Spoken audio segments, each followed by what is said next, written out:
Pack it up, baby, cause it's time to go on. You don't understand, it's been so long. I'm the master blaster, the life of the party, and I get more laughs to move. Oh shit. Yeah, we do actually. It's okay. Sometimes it happens. No, I don't. Let's go and go. On our way to the fish shop, we found the multi-talented Jonathan Torrance lingering close behind, so we decided to ask him a few questions. Well, I'm here working on a minor motion picture called The Bread Maker, which is like a movie with the budget of porn and some of the same budget kind of level. So does this represent a shift in your career? Since the late 1980s, I've worked in teen television, and someone's going to eventually bust me and say, wait a minute, you're 51 years old, it's time to do something else. So I don't know that I'm shying away from TV necessarily by doing this film, but I just think it's time to sit at the adults table. And what are your favorite drinking holes, so to speak? Now, I've been to the Ship a couple of times to see, I saw Hot Nuts, and I saw Gearbox last night at the Grapevine playing an unplugged set, and they sounded great. And other than that, just been kind of hanging out. I ate at that place that burnt down. I was there the morning that it burnt down, the breakfast place. The Bagel Cafe? Yeah. You weren't responsible for that one. Well, I don't know. I thought I was supposed to put out cigarettes on the carpet, and I don't know that it was mine, but I'm just saying I was there. So I don't know. Take with you what you will. We're here with Ron and Ken. Hey, Ken. Hey, boys, what are we supposed to say here now? What are we doing? Ken, you want anything you'd like to add? Add to what? An interview with famed stage and screen actor Kiefer Sutherland. How would you say working on The Red Door has compared to working on films, say, elsewhere in Canada or North America? It's certainly been unique. I think Newfoundland is such a unique area, such a unique province. Many people refer to it as a country unto itself, and I can understand why. And with the inconsistencies in the weather that is the norm for St. John's, especially this time of year, has that provided any difficulty in terms of shooting? It hasn't provided us with any difficulty. I mean, one of the things that you have to kind of remember is, as severe as the weather is here, it's very dramatic. We were out in Portugal Cove and we were shooting right there on the coast, and within 5 hours the ice floe came in. If you tried to do that, if you'd written that in a script and you tried to shoot that, it would cost you millions of dollars, and we got it for free.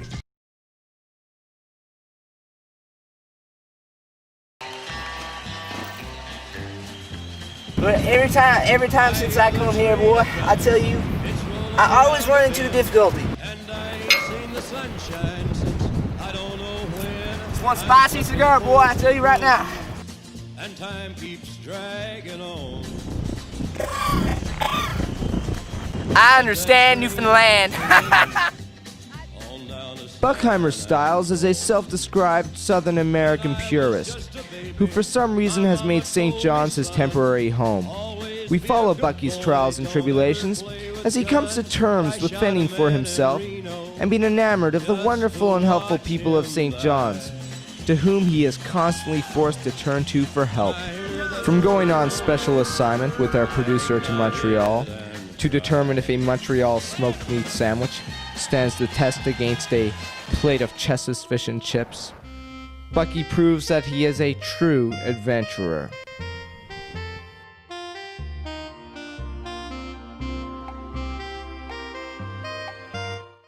You've been checking out the local scene. What do you think of George Street? I don't think I've ever been on a street that had more bars. George Street's fantastic. I mean, we ran into each other last Sunday, and we were just watching a couple bands play, and I remarked that it's been a long time since I watched musicians just hang out and play because they love playing music. And people work very hard here during the week, and the weekend is theirs, and George Street is where they make the most of it. You gotta tell us something.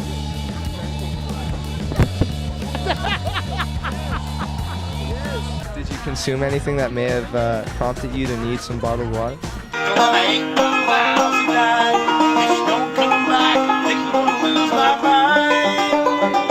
People are acting a little strange tonight, are they not, Brad? They surely were. Watch this, watch this. Yeah, I know. I'm all right, You though, need man. mustard? Look, guys, get the camera on this shit. Excuse me, I think somebody stole your mustard. No, somebody stole mustard and they just shot it all over us down there. Did somebody steal your mustard? Whatever. Did somebody steal your mustard? I got the mustard from that hot dog guy way down there. He didn't know I took it though.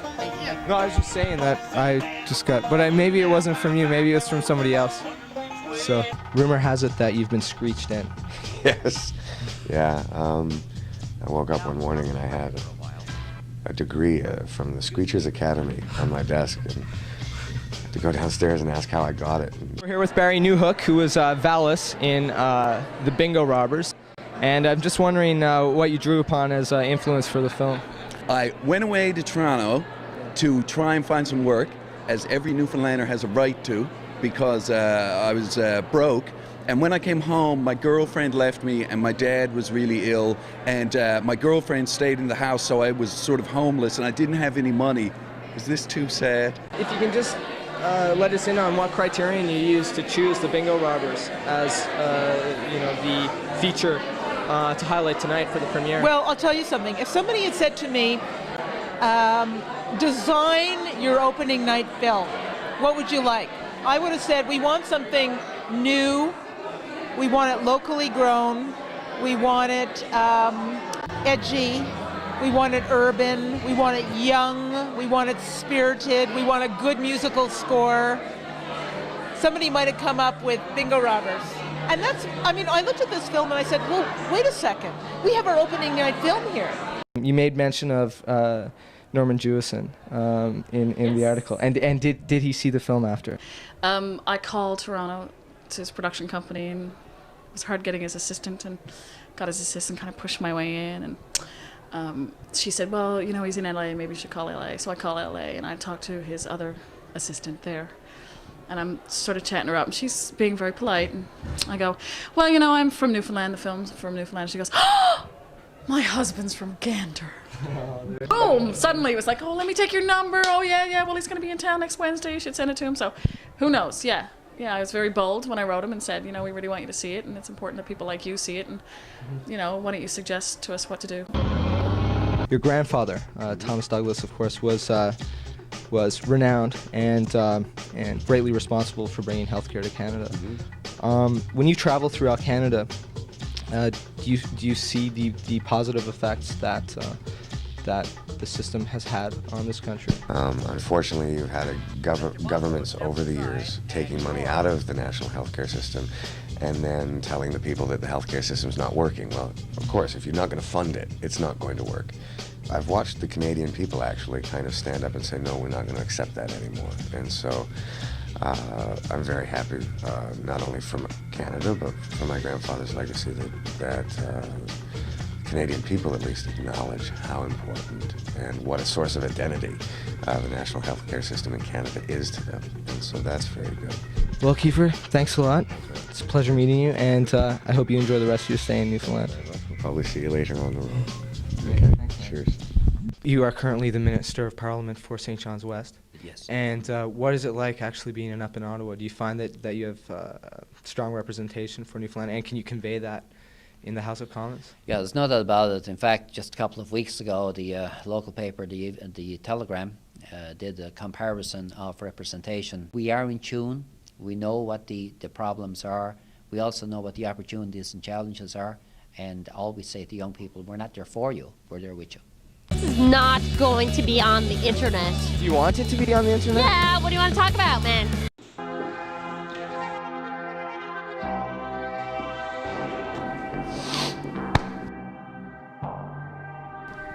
Okay. Yes, we're here with Mike Hickey, and he is the arts coordinator at the Eastern Edge Gallery. Mike, I was wondering if perhaps you could take us around your wonderful gallery here and let us in on what's going on here this month. Sure. This first piece we have here, could you tell us a little bit about this, Mike? Well, this is a piece that I made, and it's called Confessor, Confessor. How can we create our own iconography? It's tricky trying to get a hold of the highly sought-after Danette Eddy. So under a set of false pretenses, we grabbed the fiddling phenom to ask her a few questions.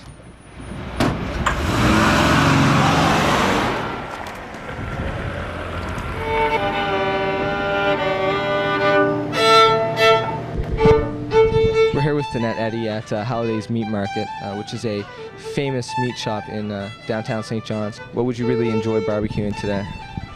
I don't really eat meat. Are you vegetarian? But I eat bacon because it's fast and very yummy, and chicken.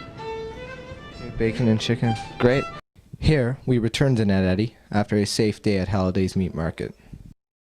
I guess if you could just give us a quick conclusion to this day that we've had in terms of going around the gallery and checking out these wonderful works of art by local artists.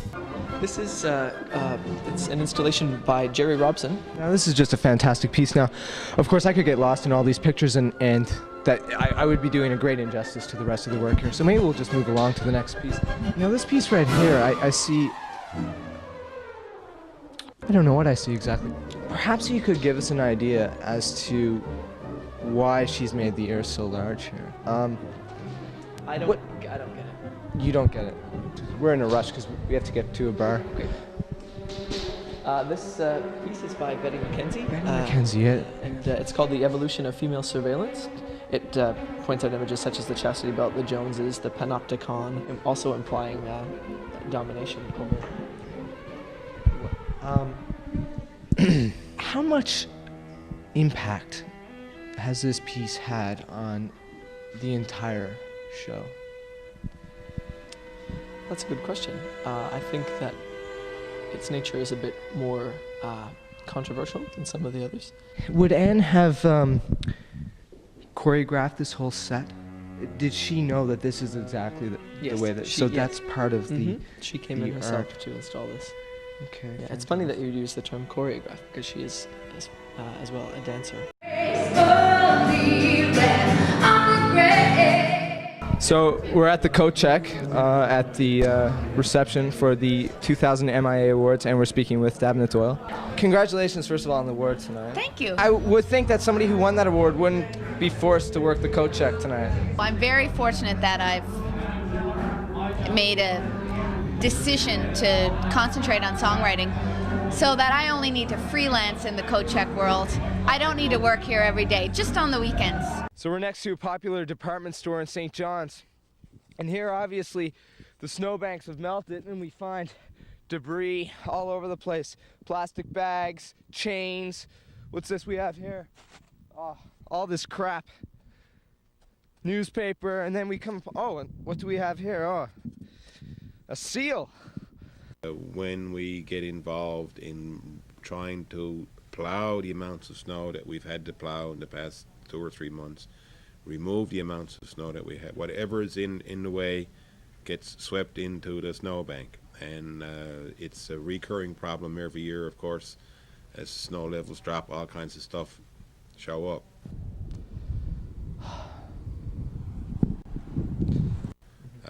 We haven't lost anybody yet, but there's been cars buried, cars hit, there's, as you say, there's shopping carts. I don't have any solution to irresponsible people who think that the shopping cart is their private property and go off with it, and when they're finished with it, heave it in the snowbank. I mean, there's no, I don't know what we can do, but it is certainly, I've seen a number of them around the city, and I mean, it's, you know, I don't know what to tell you.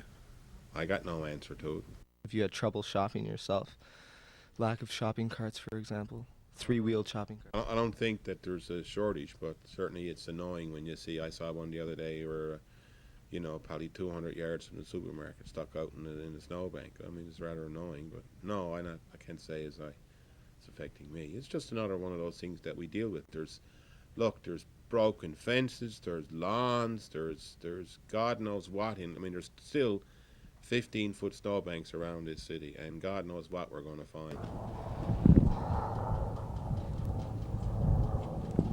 As St. John's Mayor Andy Wells pointed out, there are many odd things that are popping up around this city as the snowbanks melt. From shopping carts to baby seals and various other debris. We at CIVD are on top of this situation, and we'll try and aid you citizens as much as possible. For CIVD.com, This is Anthony Tooton reporting. Santa's coming. It's me, Santa! It's me! Santa! Santa! It's me, man! It's me! You didn't recognize me, Brad. It's me, Santa! It's me! You didn't recognize me. Back here is oftentimes mothers that are a bit, some whales out here. There's your mothers, look at that. Tail. He's standing right up on his head, folks. Oh, here comes his tail. A little bit of a look. This whale might get a bit playful. He's rolling over on his side, but his tail's up like that. I don't mean to rain on your parade and the parade of everybody else, but I'm getting a little sick. But listen, just one last question. Who's your daddy, and what does he do? No, I'm serious. My dad is Jim. Who's your daddy, and what does he do? Just a simple question, you know, we ask everybody. And what does Jim do? He kind of does accounting type stuff. Accounting type stuff. Who's your daddy, and what does he do? What? What the fuck? My dad works in This is ridiculous. IT, information technology in Moncton.